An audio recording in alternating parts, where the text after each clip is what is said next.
Assalamualaikum and hello YouTube, my name is Nur Muhammad from AnimWatch and we are back with another initial review of a brand new AddiesDive. So this watch is the AddiesDive AD2047. Basically why I wanted to get this one, because I really wanted to compare it with this Steel Dive SD1984. So basically both of them, oh, quick wristwatch check. So both of them is an homage of a Seiko monster, but which one is better? So yeah, I've done this particular watch has just arrived like 3 p.m. just today, and I think I've used this for about well since then. So yep, I did pick a few points that makes this one a much better watch compared this particular Steel Dive. So okay, let's just check the measurements of this particular piece, right?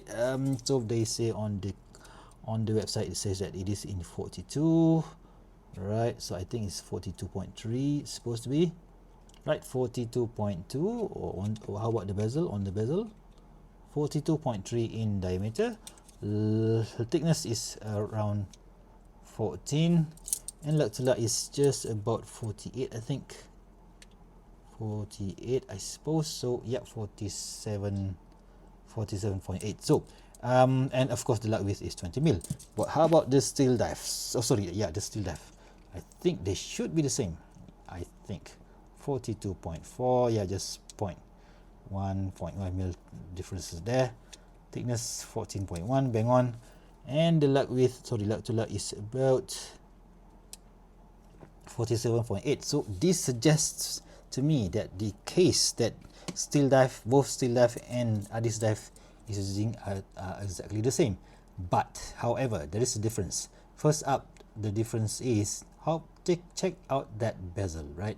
So you see that these markings here on the, basically from 16, or is it 17 or 18 and 19, and compare it to the AddiesDive AD2047. This one has the marking is a bit deeper. So if you want legibility of the markings on dial, AddiesDive is the way to go. Alright, and I think that is, yeah, even this one, these markers, right, on the number 3, 4 and 5 is a bit thicker, a bit deeper compared to the Steel Dive. So yeah, they might use the same exact case, but they are using a different maybe a different vendor or different company, different factory for the bezel itself. And the bracelet, of course, I've moaned about that particular bracelet. It is totally not suitable for this particular watch because it has a matte finish bracelet. So this is not, of course, I take it off and put it on this FKM rubber strap. But on this particular AD2047, the bracelet finishing is spot on, basically similar to what you would find on the original Seiko Monster Gen 2. So brush finishing on the top, and we have this polish finishing in the middle. So yeah, basically that is, you know, a nice thing to have. So of course it didn't come with the very super duper annoying split pin, collar style system on the Seiko, but this one came with a split pin, not an issue there. Even the Steel Dive is using split pins, not an issue whatsoever. I do prefer them over, sometimes or definitely I do prefer split pins over the collar pin on collar system on the Seiko.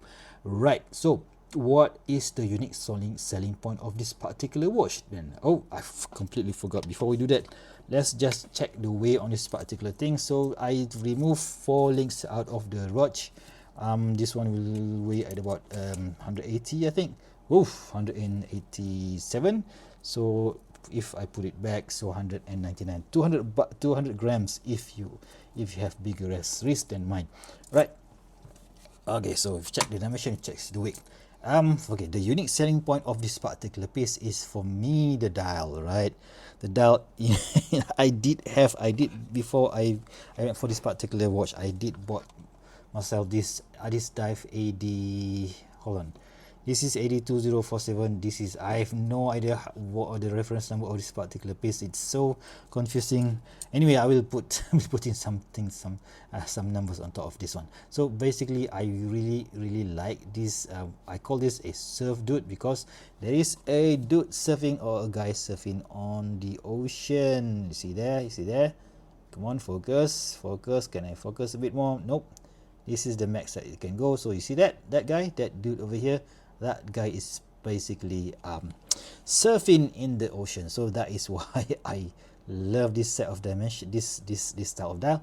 And another unique selling point of this particular piece is that it is basically not a copy of a certain Seiko. Because why I say that? Because okay, so basically what you have here, the dial is different. So there's no other Seiko that is producing this surf tooth dial. Even the closest was the STO, Save the Ocean, with those penguin feet. But those are, you know, penguins walking on the ice or something like that. But this one is, you know, ocean, and there's a surfing dude. That's it. And the unique part of this particular piece is that let's start with the indices, right? So yeah, the first one is, of course, just now I mentioned the dial and the indices. The indices, especially on the 12 o'clock, initially I thought that it would be something similar to the ones that we would find on the Seiko Monster 4th generation, but it is not. You see here the 12 o'clock indices is how do you define this particular shape? I have no idea. So yeah, that shape. So this one, that is not similar. So this one looks more like a Seiko Marine Master indices, I think. But the indices on the 1, 2, 4, 5, 7, 8, 11, sorry, 10 and 11.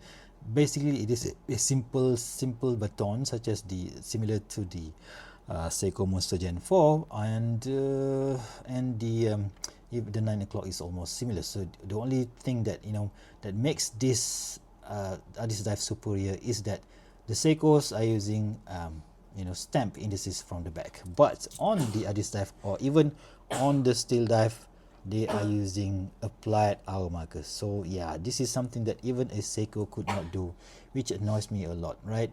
Yeah, check out those beautifully done applied indices on the AddiesDive and even on the Steel Dive, right? So yeah, very cool. Yeah, definitely worth the money in my opinion.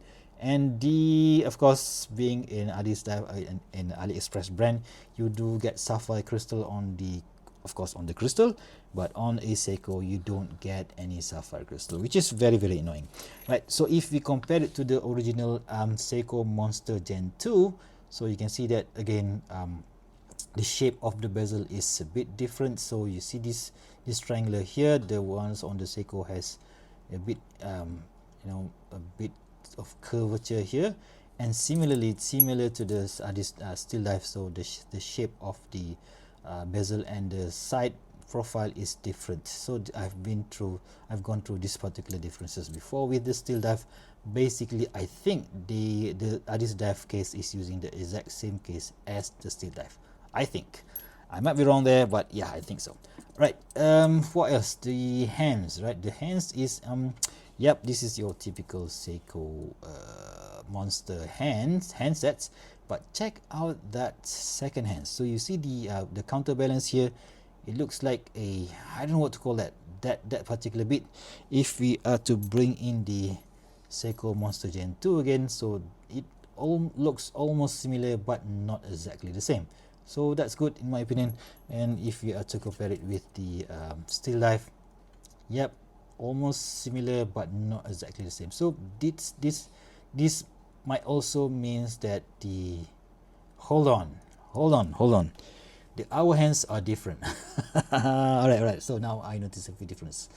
The Steel Dive is using the hour hands that is exactly similar to the ones that you would find on the Seiko Monster, right? That style. But if you take a look at the AddiesDive, it's totally different, right? So this is, yeah, you know what, I take that back. I think maybe, just maybe, the AddiesDive is using a different company or a different factory when they produce this particular piece. I might be wrong, I may be right there, but it doesn't make sense, because if all other things are different, why would you use a different company, a different factory for that purpose, right? So yeah, it looks cool, right? So another unique selling point for this particular piece is the date wheel. So it is at the 3 o'clock, but you notice that it is missing a day wheel, which I really prefer. So I do wish that Seiko Monster has only just a dead wheel. They did produce the Monster Gen 3 with just the dead wheel, but that one is a bit like, I don't know guys, it costs like $1,000, so it's just way too expensive for me to get. And yeah, I think this is where AliExpress brand really shines, because it gives us what we want. So yep, these are the, let's just check if the Seiko Monster hand on this particular Gen 4. Yeah, I think this is exactly the same. So yeah, very nice in nice combination indeed. So bracelet, like I mentioned just now, it is similar. So the only thing that that might knock this particular AddiesDive one is this clasp, which is, it's very simple, it's very basic. It uses this stamp clasp, which is not bad, not a bad thing. You can always swap it out to, you know, more higher quality clasp than on AliExpress, but you do only have 3 micro adjust, which is not enough in my opinion. So you should have more, at least 5 at least, right? So yeah, not that bad, but yeah, $480, $75, you just can't complain. So yeah, I have both, and yeah, I really like this thing. So bezel action, yep, there is a bit of play here, check that out. So but once it is in position, it will not move. It's only when you are moving it, it has that play. Once it locks, and boom, you are good to go. So is it aligned? Maybe a tad to the left, but yeah, it is okay. But if we are to compare it with the Seiko, even the Seiko Monster has that particular you know, looseness to it. So this is a 10-year-old watch, so you just can't complain. But if we are to compare it with the, yeah, this one is even worse. The Gen 4 is horrible in my opinion. See that?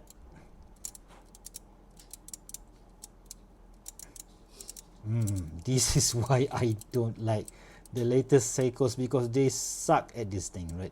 So you see that it's not, it is 120 clicks, but the click is not fine enough.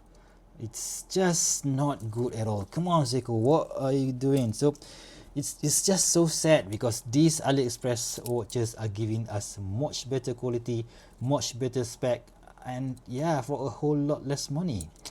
Come on, Seiko, what are you guys doing? So anyway, so let's just, that's for another video. So let's just put it on the wrist and see how it looks like.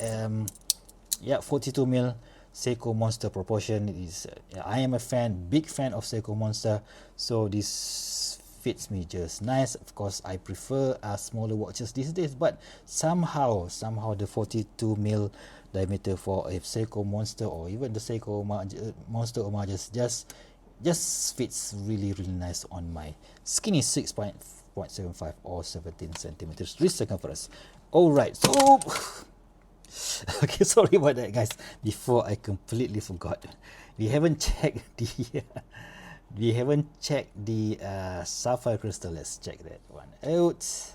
Okay, definitely a sapphire crystal. It's just that I just can't confirm if it has this any anti-reflective coating on it. I think it does, but it's not those, you know, those blue anti-reflective coating that you would find on cheaper alternatives, such as, you know, maybe SD1970 or something like that, something like that one. So yes, you know what, let's just check the Lume. Basically all of these watches are going to perform really well. So still dive, we've got yeah, let's just throw in the do we need to throw in this one? I don't know. Let's you know, well, since it's already here, so let's just give them some Lume, right? So let's see who wins the Lume game. So yeah, you can't beat Seiko on this Lume game, because yeah, they are, you know, they are the master of Lume applications. So what? Let's just check them out for comparison, right? Let's just give the new guy in the block some chance, right? So are you guys ready? 3, 2, 1. And boom, we've got a wow, awesome looking Lume application here on all of these watches. Let's just bring in the AddiesDive AD2047 focus. Okay, so that's good. That is how the watch, the new kit on the block looks. The BW9 superluminous glows really nicely. So if we are to compare it with its brother, the AddiesDive AD something, I completely forgot the name. So yeah, both featuring this blue BG9 Super Luminova. And if we are to compare it with the Still Dive, the Still Dive somehow annoys me because it has three different color here, green, brighter green, and blue. So yeah, that's that. And the Seiko Monster Gen 4, I think so. This is the Gen 4. So this one is featuring a Seiko Lume Bright Bot in blue. And the last but not least, the OG, the Seiko Monster Gen 2, featuring this Lume Bright in green. Right, let's just switch the white lights back on. Okay, so yep, if you guys really want to get yourself, if you guys want to get one of these, so yeah, I will be putting some links in the video description below. Those are affiliate links, and if you guys use them, I will get some commission, and I will be using those commission to buy more watches to review for you guys. So if you guys want to use those links, I really appreciate it. So if you guys like this video, please give me a big thumbs up, and if you want to see more future video reviews such as this one, please go ahead and subscribe to my channel. Until next time, I'll see you soon. Stay safe and happy shopping, guys. Bye bye.